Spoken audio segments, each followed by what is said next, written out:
Nós estamos hoje aqui para falar dos mistérios da vida, mas não uma vida qualquer, uma vida ignóbil, mas uma vida de Cristo, uma vida Zoe, uma vida eterna. Vida baseada na obra do nosso Senhor Jesus Cristo, que é como a luz da alvorada, que brilha cada vez mais até ser dia perfeito. Are you ready? E quando a gente começa a caminhar, então, agora nessa conversa de perdoar pessoas, liberar o perdão para as pessoas, esses dias eu ouvi uma frase e falei, meu Deus, é triste isso, mas faz sentido. A falta de perdão é como se você tomasse um veneno, só que você espera com que a outra pessoa morra. Por quê? Porque você tá em você aquilo ali. Só que você está olhando, desejando que aquela outra pessoa que sofra, que aquela outra pessoa não alcance, e no fim está em você. Só que nós esquecemos de que relacionamento não é a respeito de culpar, mas sim a respeito de entender e absorver a culpa, absorver a dor. Por quê? As pessoas ficam falando, não, mas eu não consigo, você não consegue, você nunca vai melhorar, você sempre vai fazer isso, tal. E relacionamento não se trata a respeito do, você sempre falou isso pra mim, você nunca melhorou, você não. Não, e sim de, tudo bem, eu entendi que eu recebi o amor do Pai. Eu entendi que um dia eu era escravo, eu entendi que um dia eu não estava livre, mas eu recebo o perdão total e absoluto de Deus. Por isso hoje eu libero perdão, ou por isso hoje eu te perdoo. E quando nós vemos assim, na humanidade, falando assim, relacionamento de pessoas, relacionamento de casais, relacionamento de pais com filhos. O porquê, Rômulo, que muitas vezes é tão difícil de olhar para uma pessoa e perdoar? Por que que a gente olha assim? Por que é claro que eu não vou tirar, né? O diabo, ele pesa, ele aflige, ele nos cega, porque a gente só fica, uma pessoa que foi machucada, não sei quantos aqui vão, né, entender o que eu estou falando, mas às vezes uma pessoa que é machucada, ela revive aquela cena de dor, aquela cena de machucado, não sei se é traição, de uma mentira, ela revive aquilo, às vezes até se ela fecha o olho, ela relembra aquilo. E por que muitas vezes essas pessoas, por que não conseguimos liberar perdão? Por que essas pessoas se fecham? E assim, eu estou falando de pessoas que um dia já receberam o amor do Pai. Como que você pode explicar isso? O que você diria para essa pessoa com dor, magoada, machucada, que quando você senta, olha, conversa, a pessoa só consegue lembrar do momento de dor, o momento de sofrimento, o momento que o fato aconteceu. Como que você explicaria para ela, simples assim, do amor de Deus e para ela liberar, para ela estender esse perdão e o carinho de Deus para aquela pessoa? O liberar perdão é no mínimo inteligente. Porque enquanto você não libera o perdão, existe, por exemplo, vamos colocar assim, uma escritura de dívida entre você e aquela pessoa. Só que aonde tem uma escritura de dívida, os dois estão amarrados àquela escritura. Entende? Então, você está me devendo, eu estou amarrado a você ainda, né? Eu vou ter que sempre lembrar que existe essa amarra entre nós. Então, é no mínimo inteligente. Mas uma das histórias que está lá em Mateus capítulo 18, do versículo 21 ao 35, diz o seguinte: então, Pedro aproximou-se de Jesus e perguntou, Senhor, quantas vezes deverei perdoar o meu irmão quando ele pecar contra mim? Até 7 vezes? Jesus respondeu, eu digo a você, não até 7, mas até 70 vezes 7. Né? Sabe por que Jesus diz até 70 vezes 7? Também não sei. Não me chama a atenção a resposta dessa pergunta. Mas Jesus respondeu, eu digo a você, não até 7, mas até 70 vezes 7. Por isso, o reino dos céus é como um rei que desejava acertar contas com os seus servos. Ou seja, ele queria resolver as situações, as escrituras de dívida. Ele falou, eu estou muito preso, tem muita gente me devendo, eu preciso resolver esse negócio aqui. Quando começou o acerto, foi trazido à sua presença um que lhe devia uma enorme quantidade de prata. Uma enorme quantidade de prata. Olha o tamanho da dívida. Como não tinha condições de pagar, o Senhor ordenou que ele, sua mulher, seus filhos e tudo que ele possuísse fossem vendidos para pagar a dívida. Ou seja, você vai sofrer que essa dívida é paga. O servo prostrou-se diante dele e lhe implorou: tem paciência comigo e eu te pagarei tudo. O senhor daquele servo teve compaixão dele, cancelou a dívida e o deixou ir. Não é, pode ir, vai trabalhando e vai me pagando. Não, cancelou aquela dívida e o deixou ir.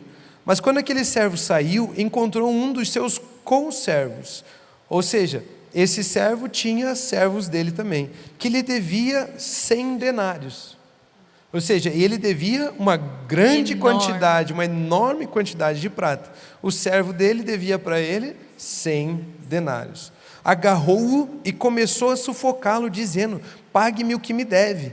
Então o seu conservo caiu de joelhos e implorou-lhe: tenha paciência comigo e eu pagarei a você.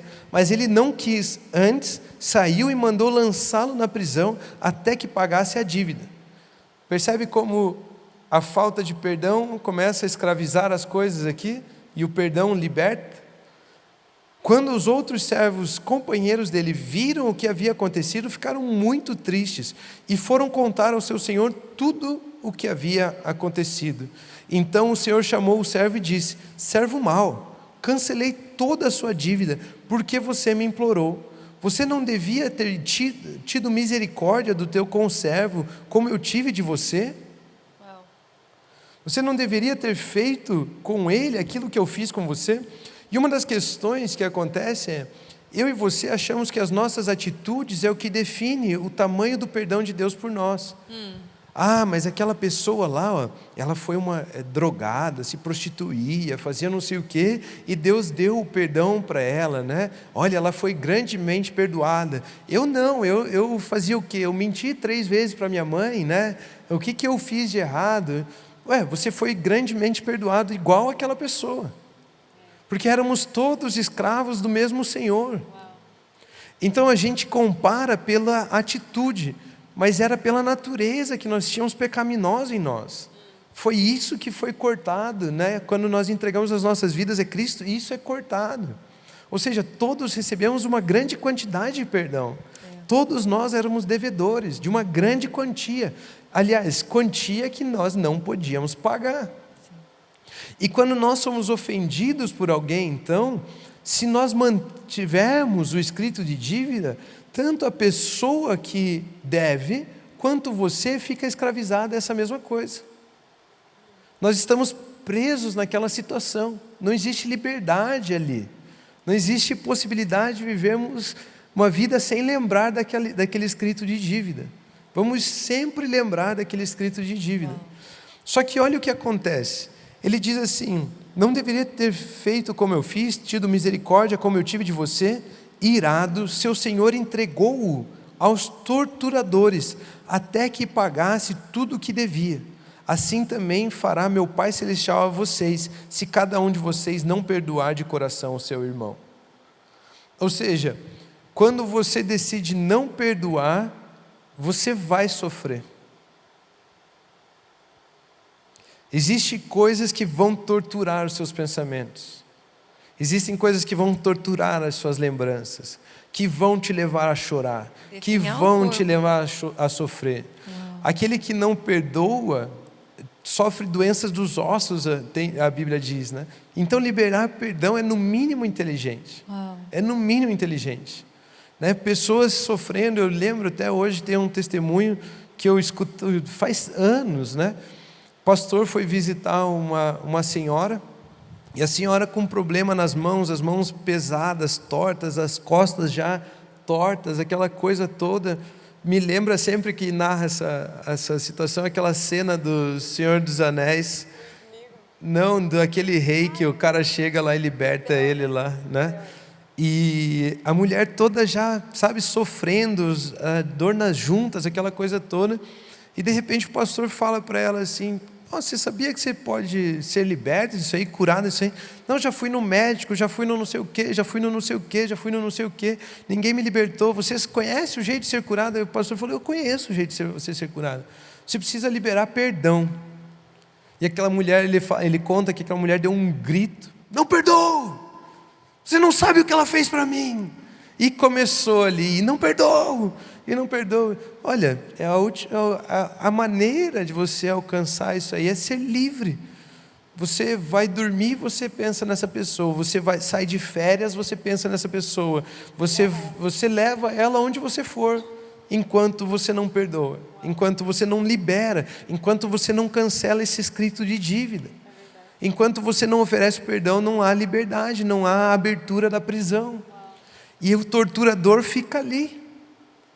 O torturador adoece os ossos, machuca, e de repente a conversa daquele pastor com aquela mulher foi, e de repente ela, tá bom, eu perdoo. E quando ela libera o perdão, quando ela percebe, eu vou perdoar, eu não quero que isso tenha controle mais sobre a minha vida, ali naquele momento ela dá aquela respirada, sabe aquele... Que alívio, estou leve, estou livre, e não carrego mais isso comigo, não estou mais presa a isso, não preciso mais disso, não preciso mais carregar isso comigo. E ali ela fala assim, você me trouxe a cura. E de fato é isso, da mesma forma como Jesus nos perdoou para nos libertar, nos dar a cura, nos dar a libertação, nos fazer livre dessa prisão, eu e você temos a oportunidade de não vivermos mais nessa prisão, mas também oferecermos o perdão, darmos. Aqueles que nos ofendem são tão amados por Deus quanto nós fomos quando Ele nos perdoou. Amém. Se você quer falar de perdão, você vai falar de assuntos espirituais. De assuntos espirituais pertencem ao reino de Deus. Ou seja, o reino de Deus funciona de forma diferente do que funciona o nosso.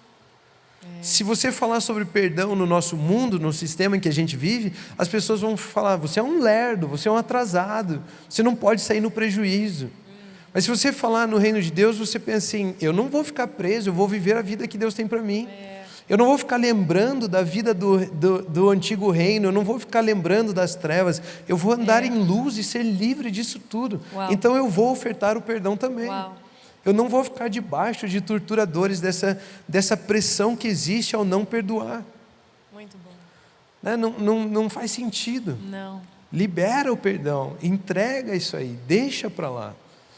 Eu acho que essa história narra bem assim o que acontece, como que funciona o perdoarmos. Fomos perdoados por Deus de uma maneira gigantesca, de algo surpreendente.